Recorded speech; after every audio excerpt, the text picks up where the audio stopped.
isang biglaang pagyanig. Iyon ang unang nagpahiwatig na mayroong mali. Hindi ito ang karaniwang turbulensiya na parang dinuduyan ka lang sa ere.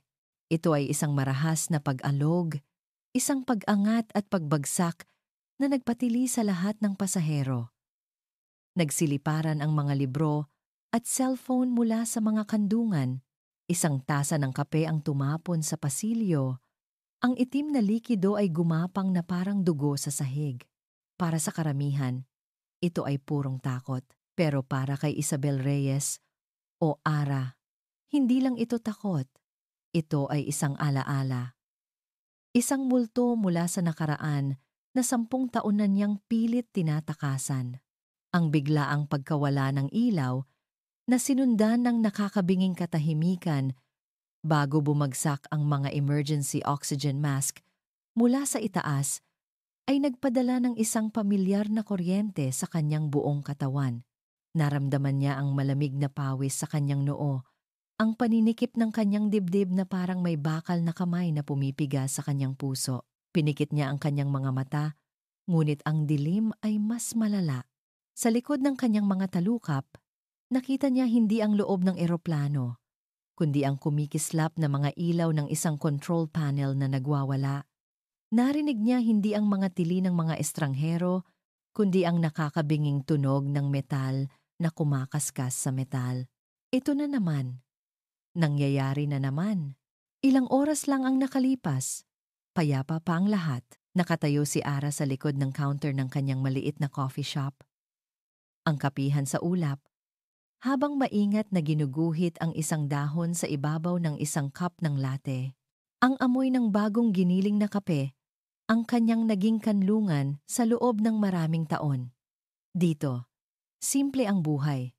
Ang pinakamalaking problema niya lang ay kung paano panatilihing perpekto ang temperatura ng gatas. Dito, siya lang si Ara, ang babaeng laging may ngiti at marunong gumawa ng masarap na kape. Biglang tumunog ang kanyang cellphone.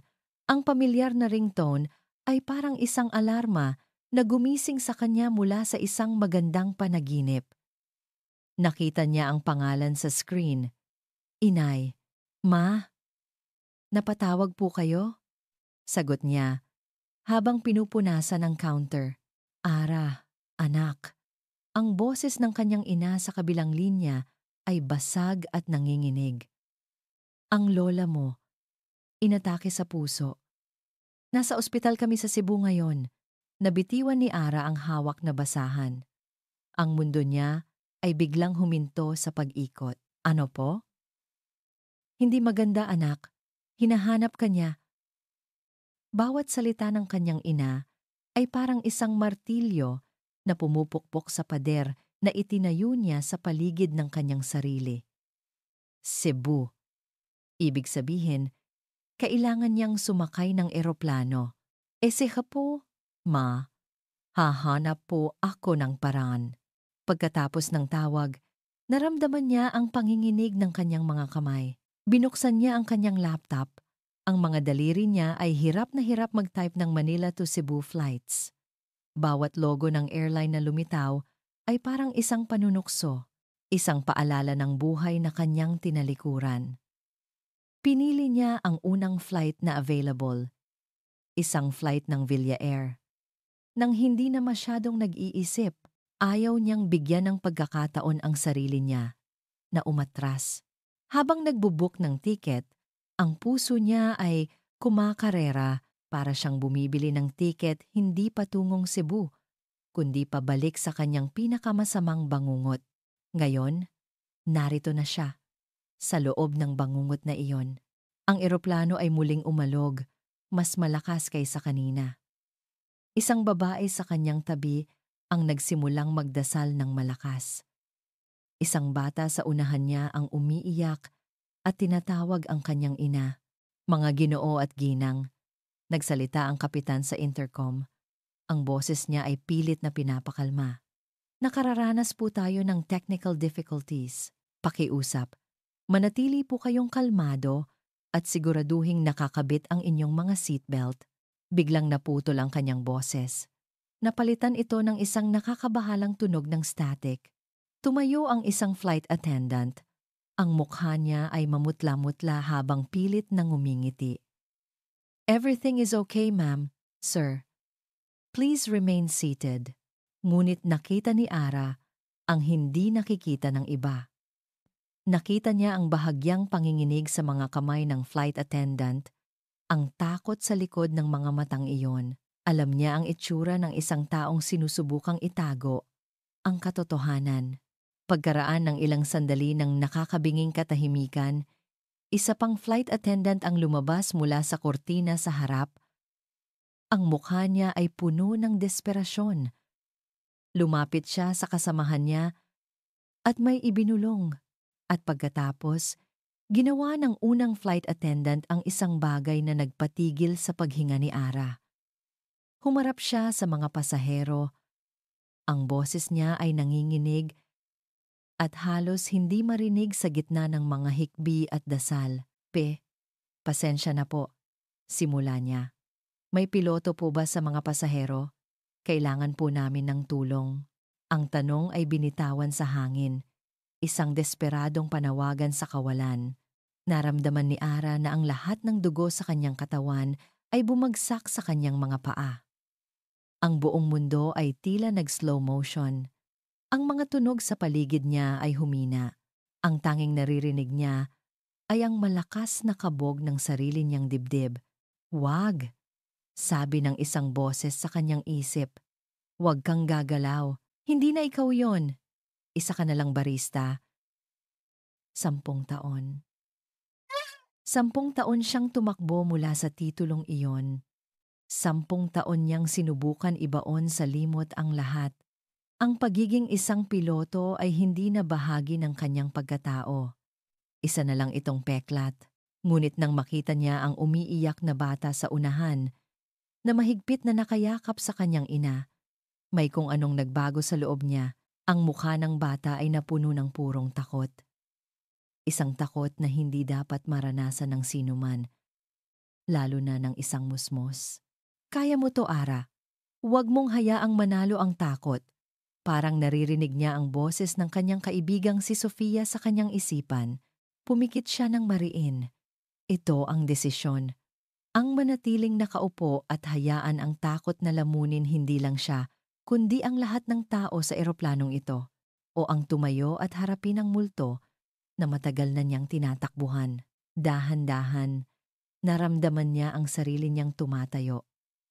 Bawat galaw ay mabigat, na para bang hinihila siya pababa ng isang hindi makitang puwersa. Lahat ng mata ay napunta sa kanya. Nakita niya ang pagtataka, ang pag-aalinlangan, at ang isang maliit na sinag ng pag-asa sa mukha ng flight attendant. "Ako?" sabi niya. Ang boses niya ay bahagyang paos ngunit pilit niyang pinatatag. "Piloto ako. Diyos ko, salamat," sabi ng flight attendant. Hinawakan siya sa braso at hinila papunta sa harap. Habang naglalakad siya sa pasilyo, pakiramdam niya ay bawat hakbang ay 1 kilometro ang layo. Ang mga pader ay tila lumiliit. Ang hangin ay tila nauubos. Pagbukas ng pinto ng sabungan, isang malamig na takot ang bumalot sa kanya. Ang tanawin sa loob ay mas malala kaysa sa kanyang inaasahan. Ang kapitan at ang co-pilot ay parehong walang malay, nakasubsob sa kanilang mga kontrol. Ang eroplano ay nasa autopilot, ngunit isang pulang ilaw ang paulit-ulit na kumikislap sa panel, isang warning para sa engine failure. Ang isang makina ay patay na. Huminga siya ng malalim. Pilit na itinutulak ang lahat ng alaala at takot sa isang sulok ng kanyang isipan. Hindi ito ang oras para manghina. May 107 buhay na nakasalalay sa kanya ngayon. Umupo siya sa upuan ng kapitan. Ang pamilyar na pakiramdam ng leather at ang libu-libong mga butones at switch sa kanyang harapan ay nagbalik ng mga alaala, mabuti at masama. Ngunit ngayon, kailangan niyang isantabi ang lahat ng iyon. Hinawakan niya ang yoke, ang control wheel ng eroplano. Ang kamay niya ay nanginginig sa simula, ngunit habang dahan-dahan niyang kinukuha ang kontrol mula sa autopilot, Isang kakaibang kapayapaan ang unti-unting pumalit sa panginginig. Ang kanyang mga kalamnan ay naaalala ang bawat galaw. Ang kanyang isip ay biglang naging malinaw. Isinuot niya ang headset. Ang static ay pumuno sa kanyang tainga. Kinuha niya ang radyo.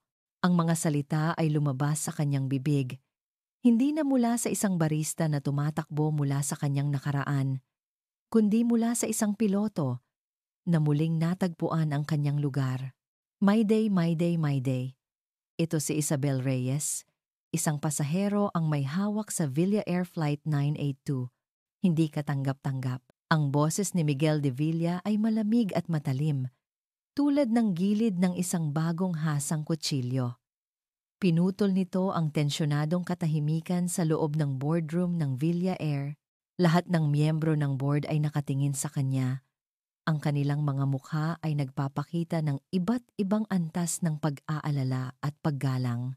Sa edad na 32, si Migs ang pinakabatang CEO sa kasaysayan ng kumpanya, ngunit ang kanyang presensya ay kayang punuin ang kahit gaano kalaking silid. Ang quarterly report na ito ay isang biro. Pagpapatuloy niya, itinuturo ang mga papel na nakakalat sa makintab na lamesa. Bumaba ng 2% ang ating market share. 2%. Sa industriyang ito, katumbas na iyon ng isang pagdurugo. Walang nangahas na sumagot. Alam nilang lahat na kapag ganito nakatutok si Mig sa mga numero, wala siyang sasantuhin. Para sa kanya, ang Villa Air ay hindi lang isang negosyo na minana niya sa kanyang ama. Ito ay isang imperyo at hindi niya hahayaang magkaroon ng kahit isang lamat ang mga pader nito. Habang magsisimula na siyang muli sa kanyang litanya ng mga pagkukulang, bumukas ng bahagya ang pinto ng boardroom. Sumilip ang kanyang executive assistant na si Leo. Ang mukha nito ay namumutla at pinagpapawisan. "Sir Miguel," sabi ni Leo, ang boses ay nanginginig. "Sorry po sa abala pero emergency po." Tinaasan siya ng kilay ni Migs, isang senyales ng kanyang pagkainis. "Leo, kung hindi ito tungkol sa pagbagsak ng stock market o pagsabog ng Naya, maaari itong maghintay." Lumunok si Leo. Ang kanyang Adam's apple ay kitang-kita. "Sir, mas malala pa po yata." Isang biglaang panlalamig ang gumapang sa buong silid. Ang Flight 982 ay isa sa kanilang mga pangunahing domestic flights. "Anong nangyari?" tanong ni Migs. Ang kanyang boses ay naging seryoso. "Nawalan po tayo ng contact sa mga piloto, sir. At ayon po sa huling ulat mula sa cabin crew, nag-fail po ang isang makina. Sa isang iglap, nawala ang CEO na nag-aalala sa market share. Ang pumalit ay isang komandante na nahaharap sa isang digmaan. Tumayo si Migs ng tuwid. "I-cancel ang lahat ng meetings ko," utos niya kay Leo, habang mabilis na naglalakad palabas ng silid. "Ihanda ang operations center. Gusto kong makausap ang head ng air traffic control. Ngayon na." Ang operations center ng Villa Air ay ang puso ng buong kumpanya. Isa itong malawak na silid na puno ng mga kumikislap na screen. Bawat isa ay nagpapakita ng mga ruta ng flight, lagay ng panahon, at data ng eroplano. Ngunit ngayon, ang karaniwang kontroladong pagmamadali ay napalitan ng isang makapal na kumot ng tensyon. Lahat ng mata ay nakatuon sa isang malaking screen sa gitna, kung saan ang isang maliit na tuldok na may label na VA982 ay kumikislap ng pula. "Anong status natin?" tanong ni Migs pagpasok niya. Ang kanyang boses ay umalingaw-ngaw sa tahimik na silid. Isang flight controller ang humarap sa kanya. "Sir, parehong hindi sumasagot ang kapitan at ang co-pilot. Ang eroplano ay nasa autopilot, pero pababa na ang altitude nito dahil sa bigat at sa iisang gumaganang makina. At ano? May nagsalita po sa radyo. Mula sa sabungan, kumunot ang noo ni Migs. "Hindi po namin alam, sir, pero hindi ito ang kapitan o ang co-pilot." Ipinindot ng controller ang isang button. Ito po ang huli niyang sinabi. Isang boses ng babae ang pumuno sa silid. Malinaw ito. Kalmado. Walang bahid ng pagkasindak. My day, my day, my day. Ito si Isabel Reyes, isang pasahero ang may hawak sa Villa Air Flight 982. Isang katahimikan ang bumalot sa operation center. Si Migs ay nakatitig lang sa speaker, na para bang sinusubukan niyang makita ang taong nagmamay-ari ng boses na iyon. Isang pasahero? Paanong nangyari iyon? Sa gitna ng kaguluhan, ng isang posibleng malagim na trahedya, isang boses na puno ng awtoridad ang kanilang naririnig. Isang bagay na hindi niya inaasahan. Kausapin ninyo siya. Utos ni Migs. Alamin ninyo kung sino siya. Alamin ninyo kung ano ang kaya niyang gawin. Sa sumunod na 30 minuto, nasaksihan ni Migs at ng kanyang buong team ang isang bagay na halos imposible sa pamamagitan ng radyo. Narinig nila kung paano inutusan ng babaeng nagpakilalang Isabel Reyes ang air traffic control. Narinig nila kung paano niya tinanong ang tungkol sa bilis ng hangin. Kung paano niya kinumpirma ang status ng natitirang makina at kung paano niya inilarawan ang kanyang plano. Isang emergency landing sa isang luma at abandonadong airstrip sa Batangas, malayo sa anumang kabahayan. Ang bawat salita niya ay tumpak. Bawat desisyon niya ay kalkulado. Si Migs, na sana'y makipag-usap sa mga general at mga batikang negosyante, ay nakaramdam ng isang kakaibang paghanga sa misteryosong babae na ito. Ipakita ninyo sa akin ang landing, sabi niya. Ang kanyang mga mata ay nakapako sa screen. Inilipat ng isang technician ang feed sa kamera mula sa isang helicopter ng balita na nagkataong malapit sa lugar. Mula sa himpapawid, kitang-kita ang Villa Airplane, isang nasugatang ibon na may iisang pakpak na gumagana, na dahan-dahang bumababa patungo sa isang manipis na piraso ng semento sa gitna ng malawak na bukirin. Sumikip ang pagkakuyom ng panga ni Migs. Hindi siya mapakali sa kanyang kinatatayuan. Ang 107 pasahero. Ang kinabukasan ng kanyang kumpanya. Ang lahat ng iyon ay nakasalalay sa mga kamay ng isang babaeng hindi niya kilala. Ang mga gulong ng eroplano ay sumayad sa runway. Nagkaroon ng malakas na tunog ng goma na kumikiskis sa semento. Ang eroplano ay umalog at bahagyang lumihis sa landas, ngunit mabilis itong naitama. Dahan-dahan itong bumagal hanggang sa tuluyan itong huminto sa dulo ng runway. Ligtas, isang malakas na palakpakan at sigawan ng kagalakan ang pumuno sa operation center. May mga nagyakapan, may mga napaiyak sa sobrang tuwa, ngunit si Migs ay nanatiling nakatayo. Ang kanyang mga mata ay nakatutok pa rin sa screen. Nakahinga siya ng maluwag sa unang pagkakataon sa loob ng 1 oras. Nasaan siya? Tanong niya. Ang babae. Si Isabel. Pagdating ng mga rescue team sa eroplano, ang eksena ay puno ng pasasalamat at luhang masaya. Ang mga pasahero ay ligtas na nakababa, bawat isa ay may kwento ng takot at himala. Ngunit nang hanapin nila ang bayani ng araw na iyon, wala na siya. Ayon po sa mga pasahero, sir. Ulat ni Leo kay Migs sa telepono. Pagkatapos niyang masigurado na okay ang lahat, kinuha lang niya ang kanyang bag at tahimik na umalis. Walang gustong makausap. Kumunot muli ang noo ni Migs. Umalis? Ganoon lang? Opo, sir. Ang tanging iniwan niya ay ang kanyang pangalan. Nagsimula ng mag-isip ang utak ni Migs. Ang isang malaking krisis ay naiwasan, ngunit isang bagong krisis ang paparating.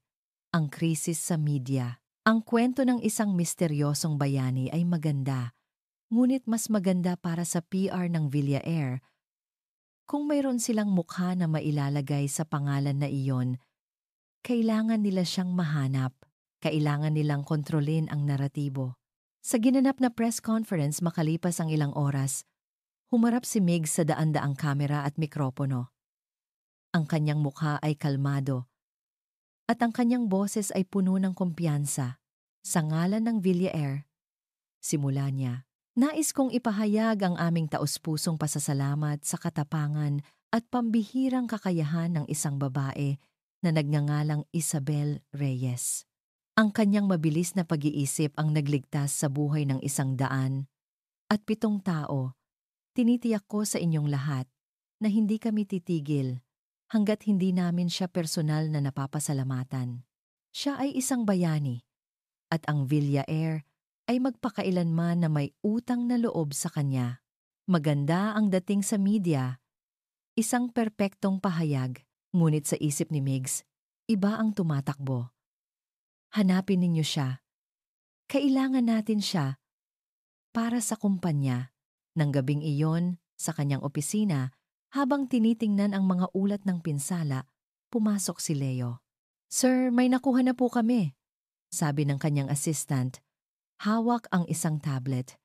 "Ginamit po namin ang passenger manifest at ang mga kuha ng CCTV sa airport.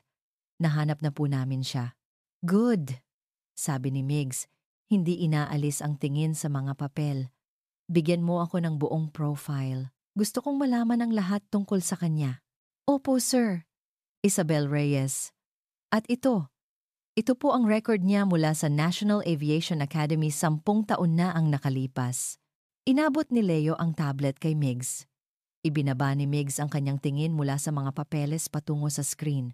Nakita niya ang isang larawan ng isang mas batang Isabel Reyes.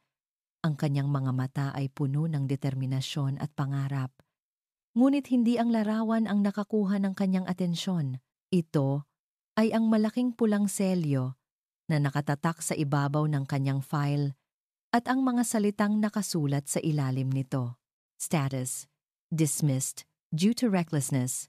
Biglang nanlamig ang buong katawan ni Migs. Ang bayani na ipinangako niyang hahanapin at pararangalan. Ang solusyon sa kanyang problema sa PR. Ang babaeng nagligtas sa kanyang eroplano ay isang piloto na tinanggal sa serbisyo dahil sa kapabayaan. Ang amoy ng kape.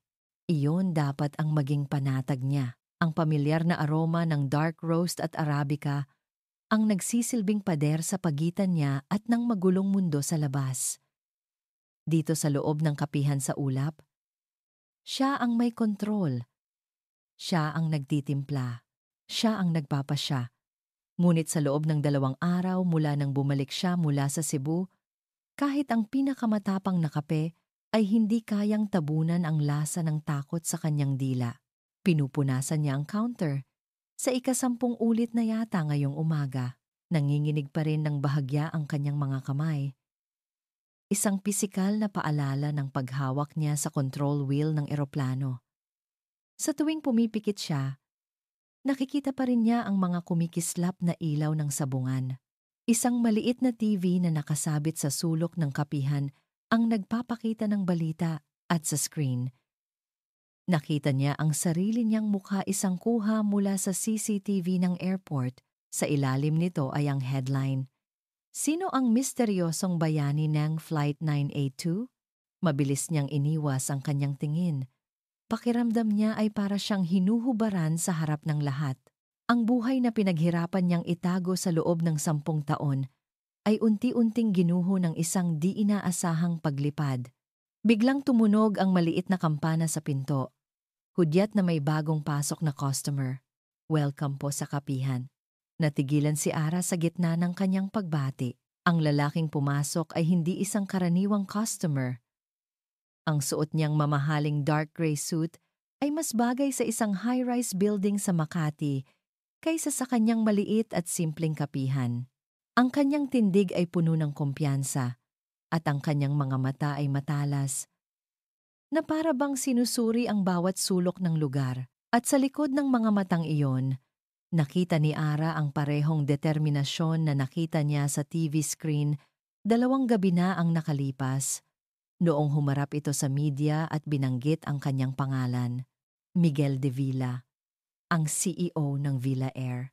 Naramdaman ni Ara ang pagbilis ng tibok ng kanyang puso. Ito na nga, ito na ang kinatatakutan niya. Natagpuan na siya. Naglakad ito papalapit sa counter. Ang presensya nito ay tila napakalaki para sa maliit na espasyo. "Good morning." Bati nito.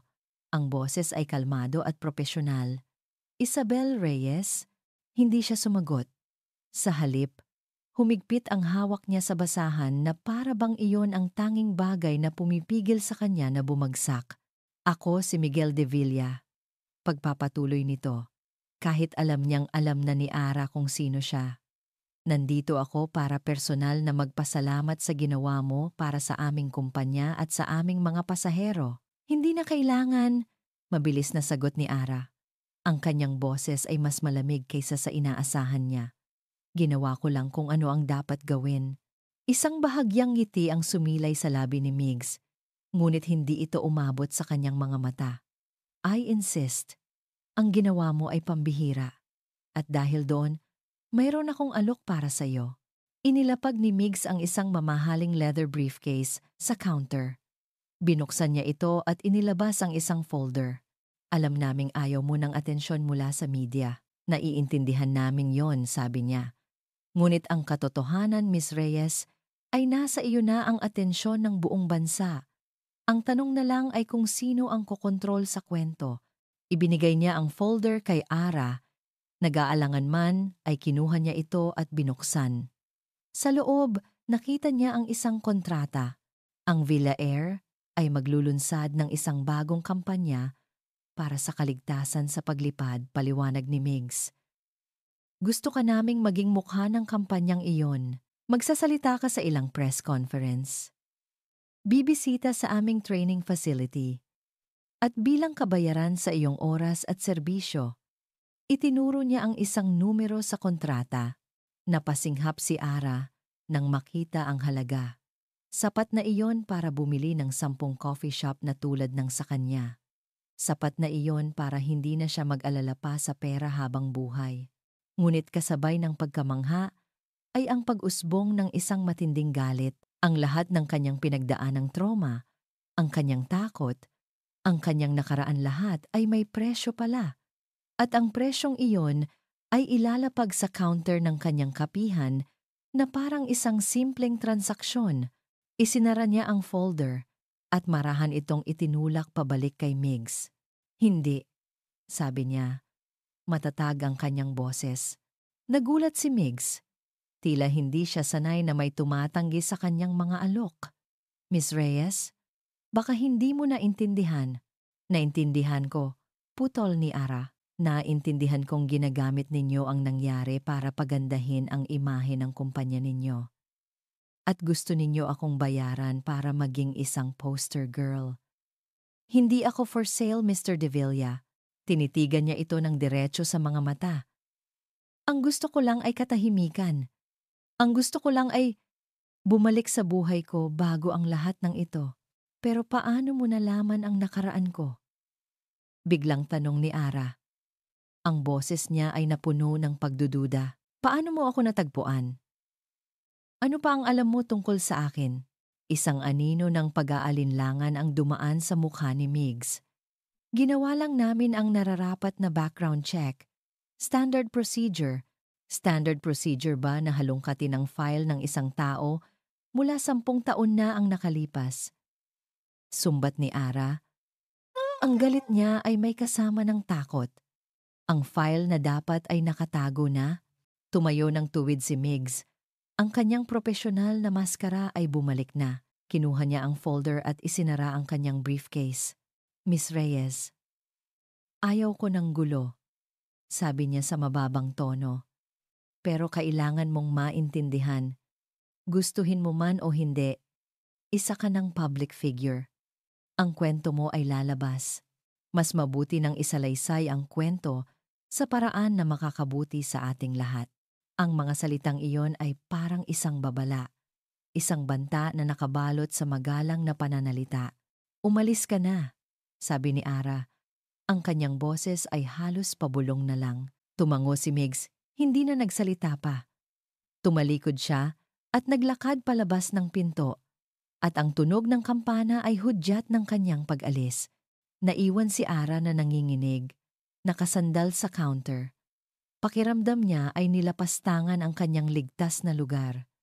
Pinikit niya ang kanyang mga mata, sinusubukang pakalmahin ang sarili. nang biglang mag-ring ang kanyang cellphone. Isang unknown number. Nag-aalangan siyang sagutin ito. Baka isa na namang reporter. O baka si Mr. De Villa ulit. Ngunit may kung anong nag-udyok sa kanya na pindutin ang answer button. Hello?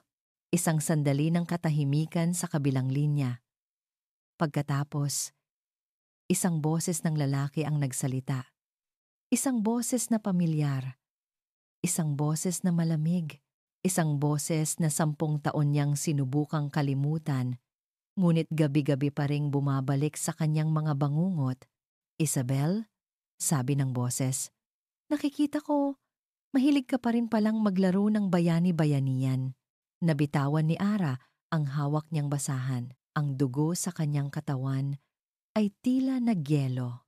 Huwag mong kakalimutan kung sino talaga ang nakakaalam kung ano ang totoong nangyari 10 taon na ang nakalipas. Si Ricardo Vargas, ang kanyang dating flight instructor, ang taong sumira sa kanyang buhay, pagkabigo. Iyon ang naramdaman ni Miguel de Villa habang pabalik siya sa kanyang sasakyan papalayo sa kapihan sa ulap. Hindi siya sanay sa pagkabigo. Sa mundo niya, lahat ng problema ay may solusyon na kayang bilhin ng pera o ayusin ng tamang koneksyon. Ngunit ang babaeng iyon, si Isabel Reyes, ay isang problemang hindi niya maintindihan. Ang pagtanggi nito ay hindi lang simpleng hindi. Mayroon itong bigat, isang pader na gawa sa sakit, at galit na hindi niya kayang gibain. Pagbalik niya sa opisina, isang pulong kasama ang PR team niya ang sumalubong sa kanya. So, ano ang plano, Migs? Tanong ni Cynthia, ang pinuno ng kanilang PR department, isang babaeng matalas magsalita at mas matalas pa ang pag-iisip. Napanood ko ang press con mo. Maganda, bayani. Pero ang tanong, nasaan ang bayani natin? Tumanggi siya sa alok. Sagot ni Migs habang umuupo sa dulo ng lamesa. Isang kolektibong pagbuntong hininga ang maririnig mula sa team. Tumanggi? Ulit ni Cynthia. Hindi makapaniwala. Walang taong tumatanggi sa ganoong kalaking halaga, maliban na lang kung mayroon siyang itinatago. Tumingin si Cynthia ng diretso kay Migs. Nakuha ko ang kopya ng file niya. Dismissed due to recklessness. Migs, ito ay isang time bomb. Kung hindi natin siya kokontrolin, sasabog ito sa mukha natin. Gagamitin ito ng mga kalaban natin laban sa atin. At ano ang suggestion mo? Tanong ni Migs. Ang kanyang panga ay nagkuyom. Ikalat natin ang file niya? Sirain natin ang pangalan ng babaeng nagligtas sa 107 pasahero natin? Ilik natin ito ng dahan-dahan. Sabi ni Cynthia. Walang emosyon. Kontroladong pagpapakalat para palabasin na tayo ang unang nakadiskubre na iniimbestigahan natin siya bilang bahagi ng ating protocol. Mas mabuti nang tayo ang magsimula ng apoy kaysa hintayin na masunog tayo. Umiling si Migs. Hindi. Hindi natin gagawin yan. Pero, Sir, sinabi ko hindi. Putol ni Migs. Ang kanyang boses ay may bigat na nagpatahimik sa buong silid. Humanap kayo ng ibang paraan. Ayokong maging kontrabida sa sarili nating kwento. Pagkatapos ng pulong, bumalik si Migs sa kanyang opisina. Ang isip niya ay gulong-gulo. Mayroong mali. Ang babaeng nakausap niya sa kapihan, ang babaeng may mga matang puno ng pagod ngunit matatag, ay hindi tugma sa babaeng inilalarawan sa file. Isang piloto na pabaya? Pero ang boses niya sa radyo ay ang pinakakalmadong boses na narinig niya sa gitna ng isang krisis. Tinawagan niya si Leo. Leo, ipadala mo sa akin ang buong report ng insidente ni Isabel Reyes 10 taon na ang nakalipas. Hindi lang ang summary. Gusto kong mabasa ang lahat. Ilang minuto lang, dumating ang file sa kanyang email. Daan-daang pahina ng mga teknikal na ulat, transcript ng interogasyon, at mga testimonya. Binuksan niya ito at nagsimulang magbasa at habang lumalalim siya sa pagbabasa, mas lalo siyang naguguluhan. Ang buong kaso laban kay Ara ay nakasentro sa testimonya ng isang tao, si Ricardo Vargas, ang kanyang senior flight instructor noon. Ayon kay Vargas, si Ara ay nagpanik daw sa gitna ng isang engine drill. Siya daw ang nagkamali ng pagpindot sa mga kontrol na nagresulta sa pagbagsak ng training plane. Ang salita ni Vargas laban sa salita ng isang kadete. At sa huli, ang salita ng senior instructor ang pinaniwalaan. Isinara ni Migs ang laptop. Isang tao lang. Ang buong kinabukasan ng isang promising na piloto ay nawasak dahil sa salita ng isang tao. Hindi ito tama. Biglang pumasok si Leo sa kanyang opisina, hindi man lang kumatok. Ang mukha nito ay puno ng pag-aalala. Hawak nito ang isang tablet. "Sir, kailangan niyo pong makita to." Ipinakita ni Leo ang screen kay Migs. Ito ay isang sikat na aviation forum. At sa pinakaitaas na thread, naroon ang isang post mula sa isang anonymous user. Bakit pinupuri ng Villa Air ang isang piloto na tinanggal sa serbisyo dahil sa kapabayaan? Hindi ba nila chinecheck ang background ng mga bayani nila? Baka nagkataon lang na maswerte siya ngayon. Pero paano kung maulit ang nakaraan? Sa ilalim ng post, daan-daang komento na ang naroon. Ang iba ay nagtatanggol, ngunit mas marami ang naghahasik ng pagdududa. Nagsimula na. Ang apoy na sinasabi ni Cynthia. "Sino ang nag-post nito?" Tanong ni Migs. Ang kanyang boses ay mababa at mapanganib. "Hindi po matukoy, sir." Anonymous user. Pero ang mga detalyeng binanggit niya, tanging mga taong may access lang sa file niya ang makakaalam. Tumayo si Migs at kinuha ang susi ng kanyang kotse. "Sir."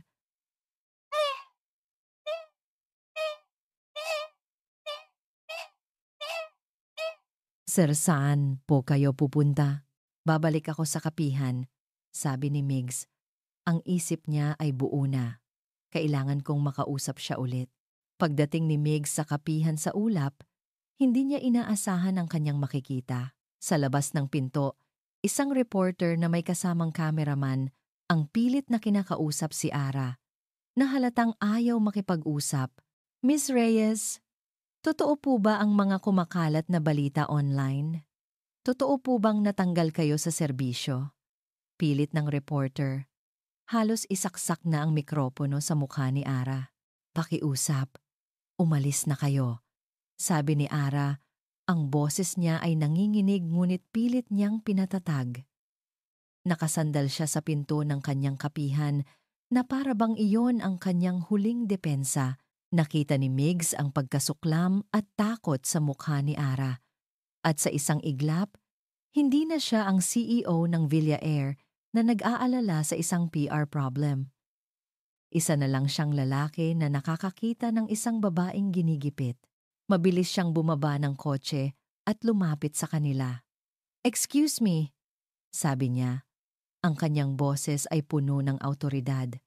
Tumayo siya sa pagitan ni Ara at ng reporter. "Hindi ba ninyo narinig ang sinabi niya? Umalis na kayo." Natigilan ang reporter nang makilala siya. "Mr. De Villa, sir, kinukuha lang po namin ang panig ni Miss Reyes." At sinabi niyang ayaw niyang magsalita. Sabi ni Migs, tinititigan ang reporter ng masama.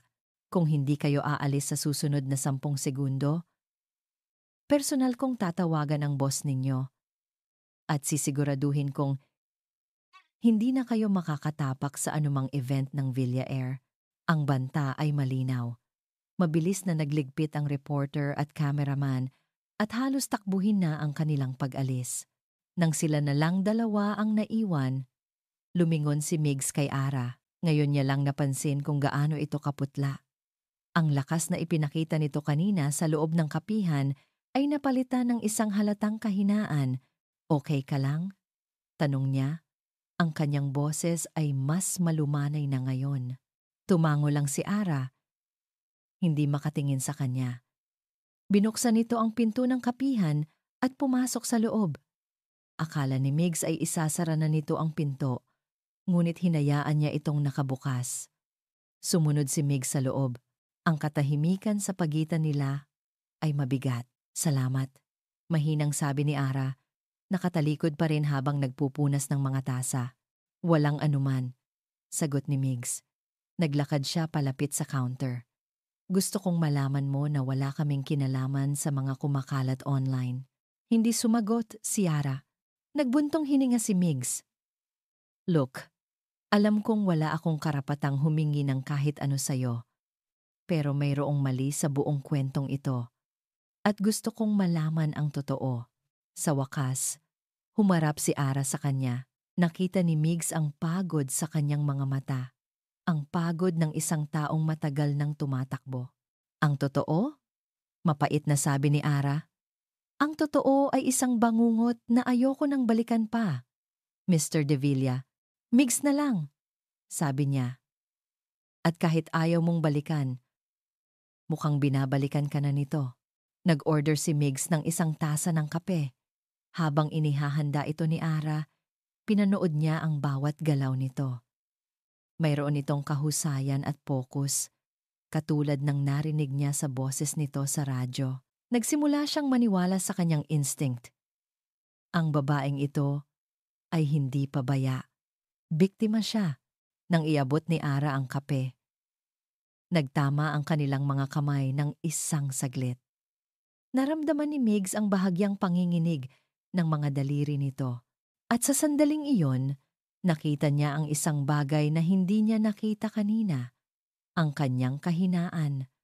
At sa ilalim ng kahinaang iyon, isang pambihirang katatagan. Umalis si Migs sa kapihan na may mas maraming tanong kaysa sagot.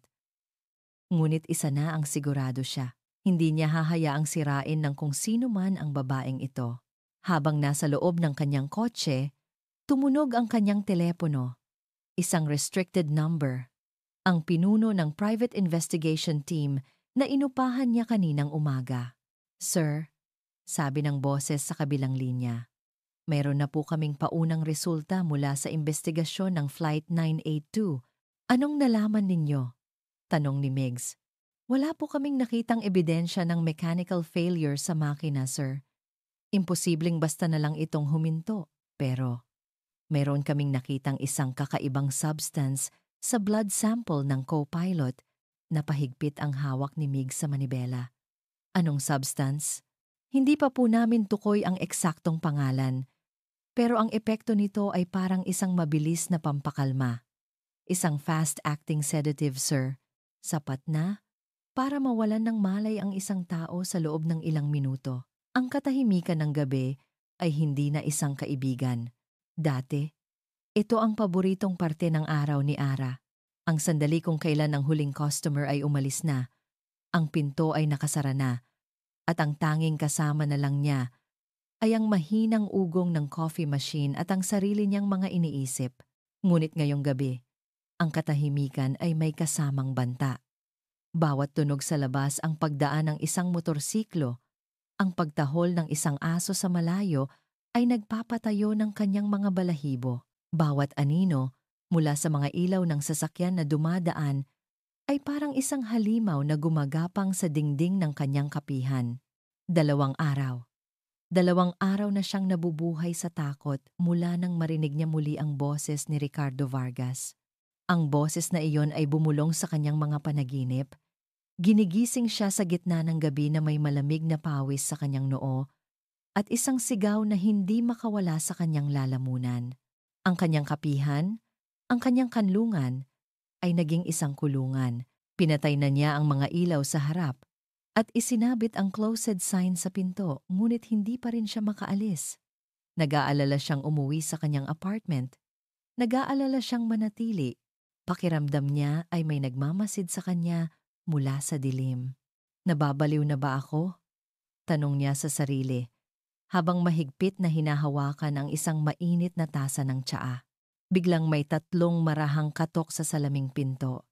Napatalon si Ara sa gulat at natapon ang mainit na tsaa sa kanyang kamay. Napasigaw siya sa sakit at gulat. Sa labas, sa ilalim ng ilaw ng poste, nakatayo ang isang pamilyar na anino, mas matangkad kaysa sa karaniwan. Nakasuot ng suit si Miguel de Villa. Ano na naman ang kailangan niya? Bumalik ba siya para pilitin ulit siya sa alok? Ang una niyang naramdaman ay inis, na mabilis na napalitan ng takot. Hindi niya kayang makipagtalo ngayon. Masyado siyang pagod. Masyado siyang takot. Nag-aalangan siyang lumapit sa pinto. Nakita niya ang pag-aalala sa mukha ni Migs nang makita nitong napaso siya. Itinuro nito ang kamay niya at sumenyas na, "Okay ka lang?" Nagbuntong hininga si Ara. Anuman ang dahilan ng pagparito nito, mukhang hindi ito aalis. Dahan-dahan niyang binuksan ang pinto. "Gabi na, Mr. De Villa." Sabi niya, ang boses niya ay walang emosyon. "Sarado na kami." "Alam ko, at pasensya na sa abala," sabi ni Migs. Ang mga mata nito ay nakatingin sa namumulan niyang kamay. "Nakita ko lang na bukas pa ang ilaw sa loob. Kailangan lang kitang makausap, importante ito." "Kung tungkol na naman ito sa alok ninyo?" "Hindi." Mabilis na putol ni Migs. "Hindi ito tungkol doon. Pwede ba akong pumasok? 5 minuto lang." Mayroong kakaiba sa tono ni Migs ngayon. Wala na ang lamig ng isang CEO. Napalitan ito ng isang bagay na mas seryoso, halos nag-aalala. Sa huli, tumabi si Ara at pinapasok niya ito. Saka muling nilock ang pinto sa likuran nito. Ang simpleng pag-click ng lock ay nagbigay sa kanya ng kaunting kapanatagan. "Ano yon?" tanong niya, habang binabasa ng malamig na tubig ang kanyang kamay sa lababo. Hindi agad sumagot si Migs. Sa halip, inilibot nito ang tingin sa kapihan na ngayon ay tahimik at madilim. Pagkatapos ay humarap ito sa kanya. "May mga kumakalat na impormasyon tungkol sa iyo online," sabi nito. Ipinakita nito ang screen ng kanyang cellphone. Nakita ni Ara ang forum na nakita niya kanina, ang mga salitang pabaya. "Tinanggal sa serbisyo.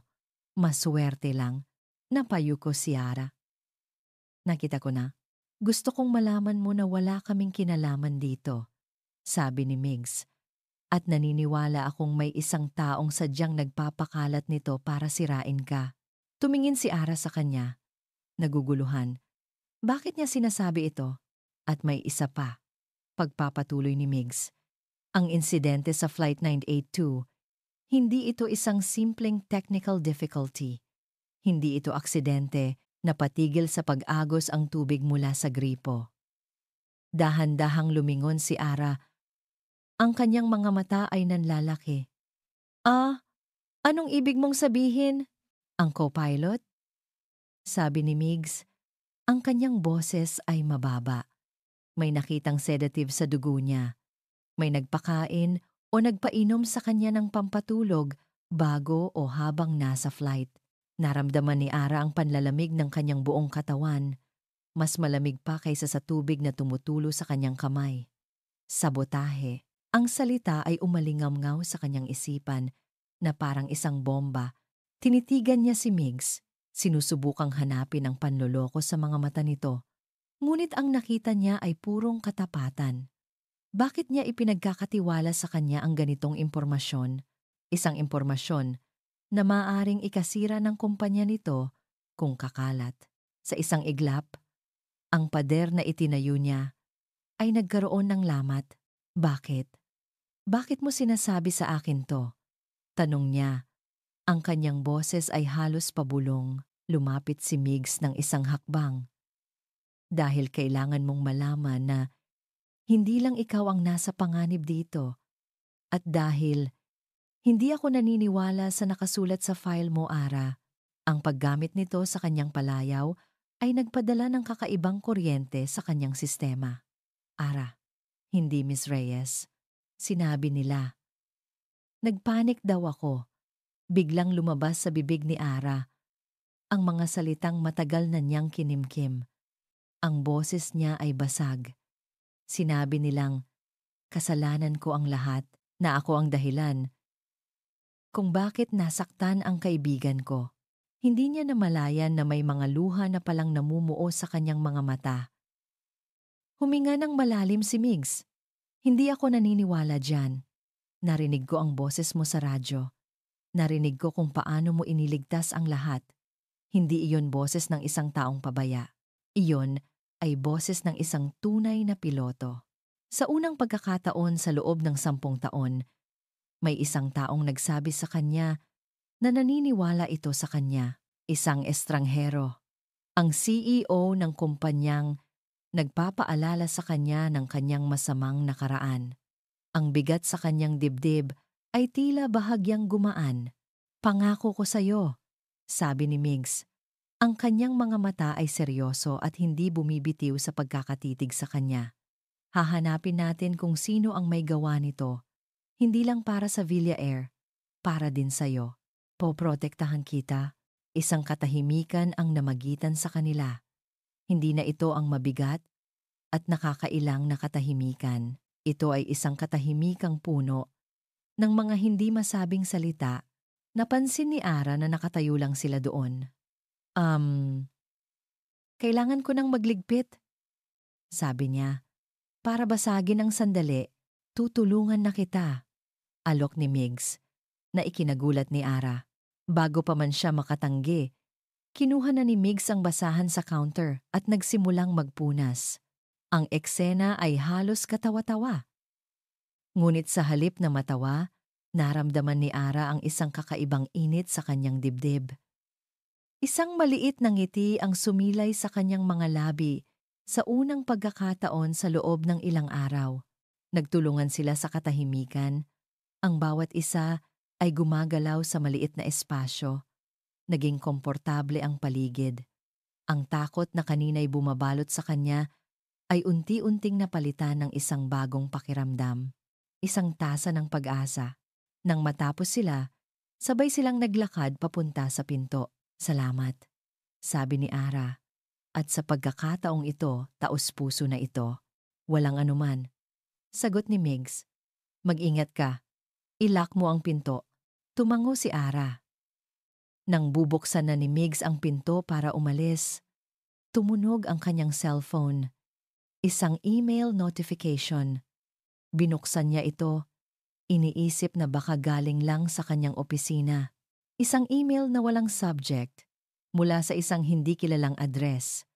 Mayroon itong isang attachment, isang audio file. Dahil sa pagka-curious, pinindot niya ang play, isang boses na binago ng computer ang pumuno sa tahimik na gabi. Isang boses na malamig at walang emosyon, ngunit ang banta ay malinaw na malinaw. Umalis ka sa Villa Air. Kung ayaw mong matulad ang babae mo sa dati niyang kaibigan, natigilan sina Ara at Migs. Ang init na naramdaman ni Ara kanina ay biglang nawala, napalitan ng nagyayelong takot. Ang bangungot ay hindi pa tapos.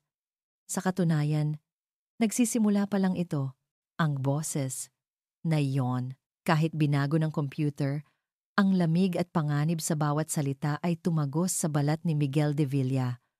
Kung ayaw mong matulad ang babae mo sa dati niyang kaibigan, babae mo. Ang dalawang salitang iyon ay tumatak sa isip niya. Hindi na ito isang simpleng problema sa PR. Hindi na ito isang investigasyon para linisin ang pangalan ng Villa Air. Ito ay naging personal. Napahigpit ang hawak ni Migs sa kanyang cellphone. Ang mga ugat sa kanyang kamay ay lumitaw. Isang malamig na galit ang gumapang sa kanyang dibdib. Mas malamig pa kaysa sa takot. Tumingin siya kay Ara. Nakita niya ang kulay na unti-unting nawawala sa mukha nito. Ang katatagan na kanina lang ay kanyang hinangaan ay gumuho, napalitan ng purong hindi mapagkunwaring takot. Ang parehong takot na nakita niya sa mukha ng mga pasahero sa mga news report at ang galit niya ay naging isang nag-aapoy na determinasyon. Sino ang kaibigan mo? Tanong niya. Ang kanyang boses ay mababa at kontrolado. Pilit na itinatago ang sariling galit para hindi na makadagdag sa takot ni Ara. Si Katrina. Pabulong na sagot ni Ara. Ang tingin ay nasa malayo. Ang co-pilot ko sa training flight. Ang, ang nasaktan nang bumagsak kami. Ito na yon, ang koneksyon. Kung sino man ang nasa likod nito, alam niya ang bawat detalye ng nakaraan ni Ara at ginagamit niya iyon para takutin sila. Umuwi ka na, Ara, sabi ni Migs. Ang boses niya ay nag-utos ng may kasamang pag-aalala. Hindi ka ligtas dito mag-isa. Tatawag ako ng security. Ihahatid ka nila. Hindi. Mabilis na sabi ni Ara. Umiling-iling. Hindi ako pwedeng magtago. Hindi ito pagtatago. Giit ni Migs. Ito ay pag-iingat. Pakinggan mo ako. May gagawin ako. Pero kailangan kong malaman na ligtas ka.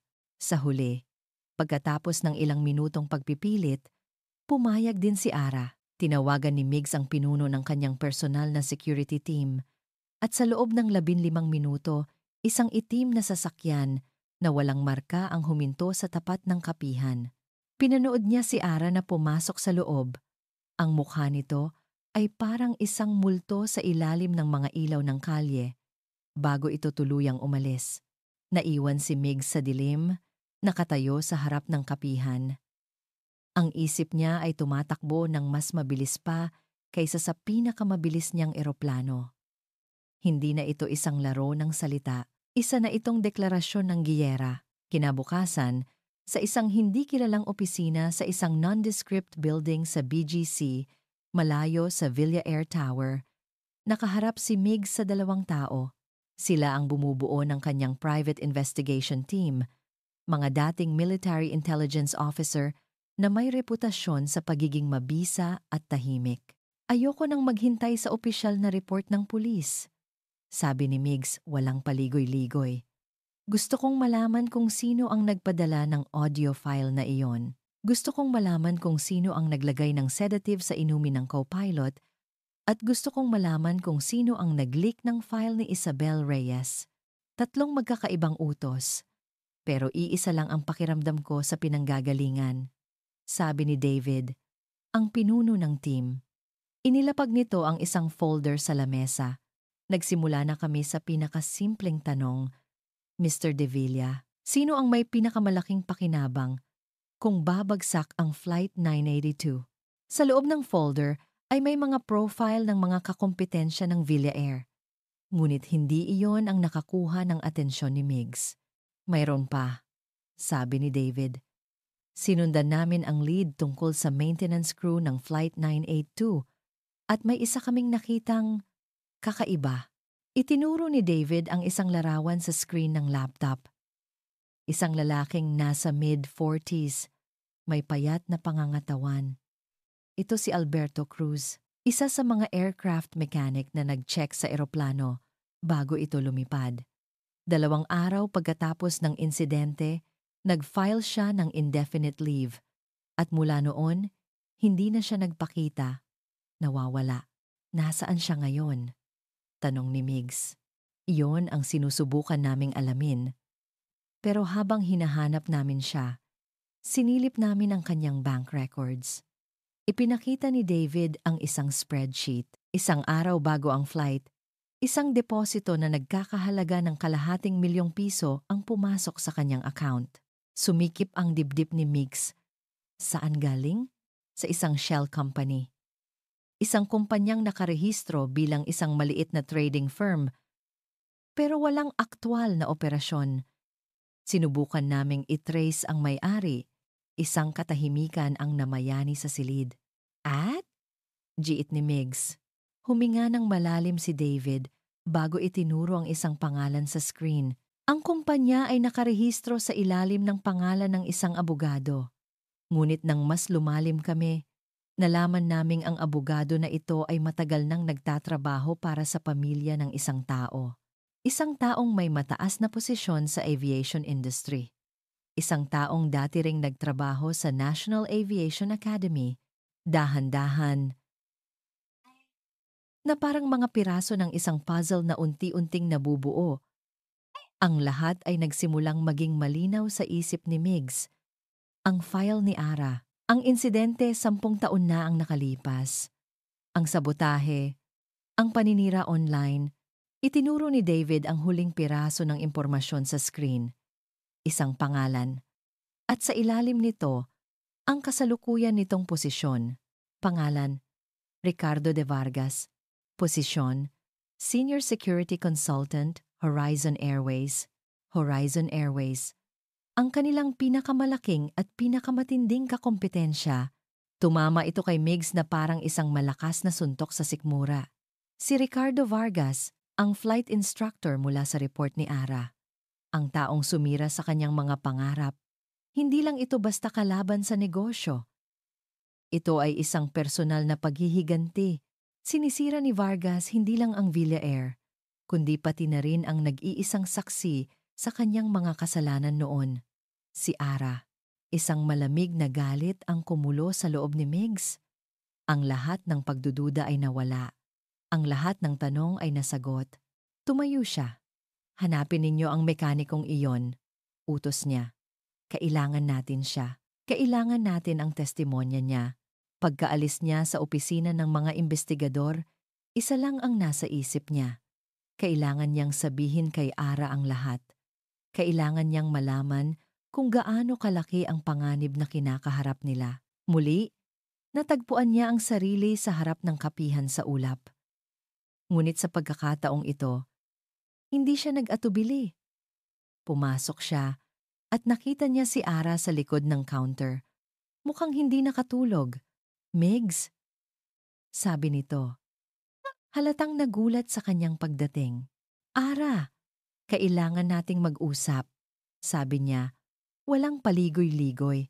Dinala niya ito sa isang maliit na mesa sa sulok. At doon, sinabi niya ang lahat.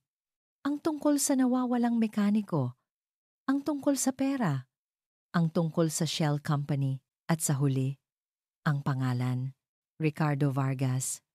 Sabi ni Migs, pinagmamasdan ang reaksyon sa mukha ni Ara. Nakita niya itong nanigas. Ang tasa ng kapeng hawak nito ay nagsimulang manginig. Ang takot sa mga mata nito ay napalitan ng isang bagay na mas malalim. Isang pagkaunawa. Isang sakit na muling nabuhay. Siya, pabulong na sabi ni Ara. Siya ang nasa likod ng lahat. Ara, hindi lang ito simpleng aksidente. Sabi ni Migs, ang boses niya ay puno ng kasiguraduhan.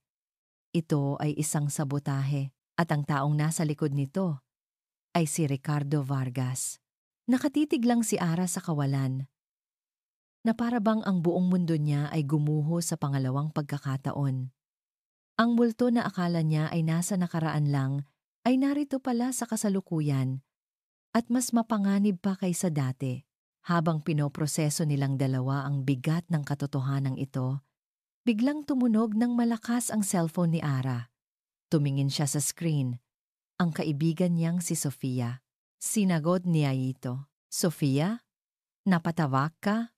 Ang boses sa kabilang linya ay humihingal at puno ng pagkasindak. Ara! Nasaan ka? Kailangan mong pumunta rito ngayon din. Bakit? Anong nangyayari? Tanong ni Ara. Tumatayo na sa pag-aalala. Ang kapihan mo, Ara. Ang kapihan sa ulap.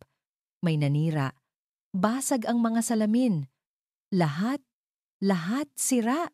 Ang tunog ng nababasag na salamin sa isipan ni Ara ay mas malakas pa kaysa sa boses ni Sofia sa telepono. Pagdating nila ni Migs sa kapihan sa ulap, ang tanawin ay mas malala pa kaysa sa kanyang inaasahan.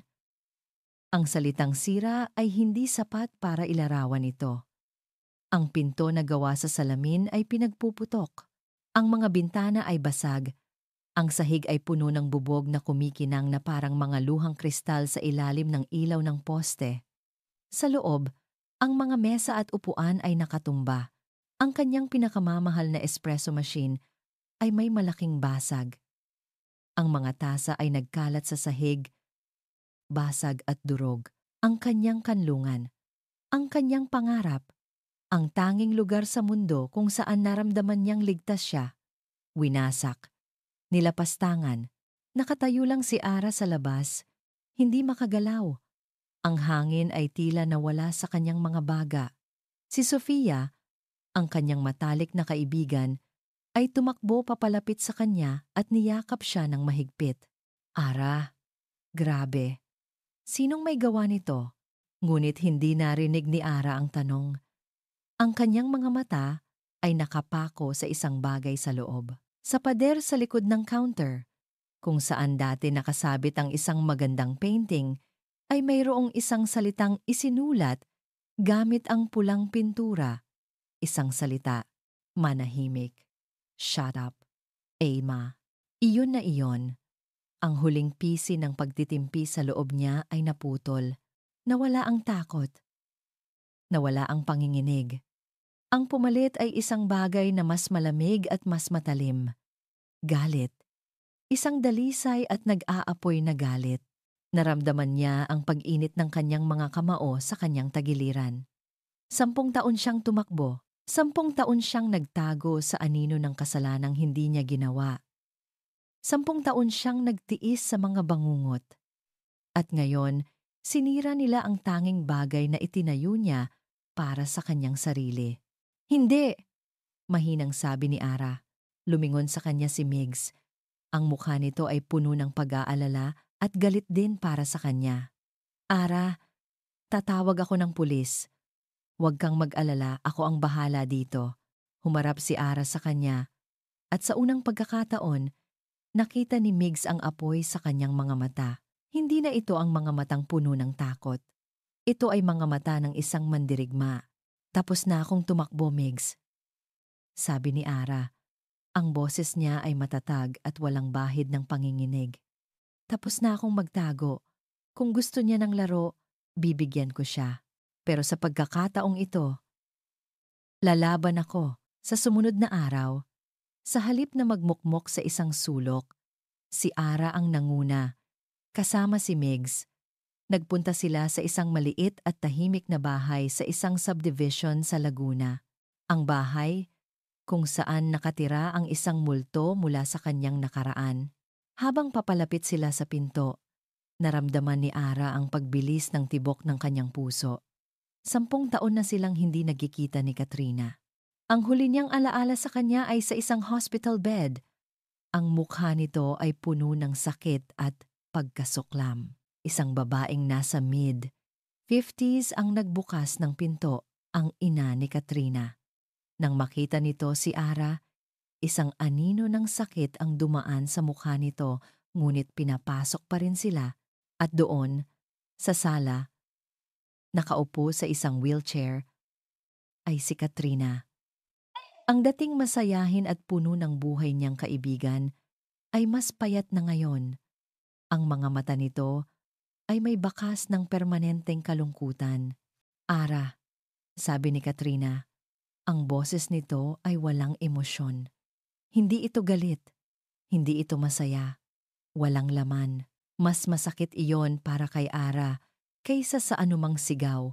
Kat, sabi ni Ara, lumuluhod sa harap ng wheelchair nito. Kat, pasensya na. Tumingin si Katrina sa malayo.